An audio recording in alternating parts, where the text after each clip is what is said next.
Hello, ഇന്നത്തെ യാത്ര ഒമാനിലുള്ള രണ്ട് അമ്പലത്തിലേക്കാണ്. ഒന്ന് ശ്രീകൃഷ്ണ ക്ഷേത്രം, മറ്റൊന്ന് മഹാദേവ ക്ഷേത്രം. ഞങ്ങൾ താമസിക്കുന്ന ഇടത്തു നിന്നും ഏകദേശം 3 മണിക്കൂറത്തെ യാത്രയുണ്ട് മസ്കറ്റിലേക്ക്. അങ്ങനെ ഞങ്ങൾ നേരെ പോയത് മസ്കറ്റിലെ ഡാർസറ്റിലുള്ള ശ്രീകൃഷ്ണ ക്ഷേത്രത്തിലേക്കാണ്. ക്ഷേത്രത്തിലോട്ട് കയറുമ്പോൾ തന്നെ പൂജാസാധനങ്ങൾ വിൽക്കുന്ന ഒരു ചെറിയ കടയുണ്ട്.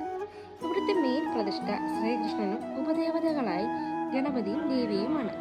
1980-കളിൽ ഗുജറാത്തിൽ നിന്നും വന്ന കുറച്ച് വ്യാപാരികളാണ് ഈ ക്ഷേത്രം ഇവിടെ സ്ഥാപിച്ചത്. അതുകൊണ്ട് തന്നെ നോർത്ത് ഇന്ത്യൻ രീതിയിലുള്ള ക്ഷേത്രവും പ്രതിഷ്ഠയും ആചാര രീതികളുമാണ് ഇവിടെ കാണാൻ കഴിയുന്നത്. പലയിടങ്ങളിലും ക്യാമറ അലൗഡ് അല്ലാത്തത് കൊണ്ട് തന്നെ കൂടുതൽ കാഴ്ചകളൊന്നും പകർത്താൻ പറ്റിയിരുന്നില്ല. അങ്ങനെ അവിടെ നിന്നും ഇറങ്ങി നേരെ പോയത് മത്രയിലുള്ള മഹാദേവ ക്ഷേത്രത്തിലേക്കാണ്. ഏകദേശം 110 വർഷം പഴക്കമുള്ള ക്ഷേത്രമാണിത്. അമ്പലത്തിലേക്ക് കയറി കഴിഞ്ഞാൽ 3 ഭാഗങ്ങളിലായിട്ടാണ് പ്രതിഷ്ഠകളുള്ളത്.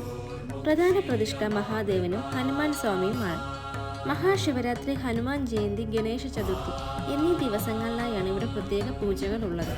വടമാലയാണ് ഹനുമാൻ സ്വാമിയുടെ പ്രധാന വഴിപാട്. ഒത്തിരി ഒച്ചപ്പാടോ ബഹളങ്ങളോ ഇല്ലാത്ത ഒരു ശാന്തമായ അറ്റ്മോസ്ഫിയറാണ് ഇവിടെയുള്ള ക്ഷേത്രങ്ങൾ.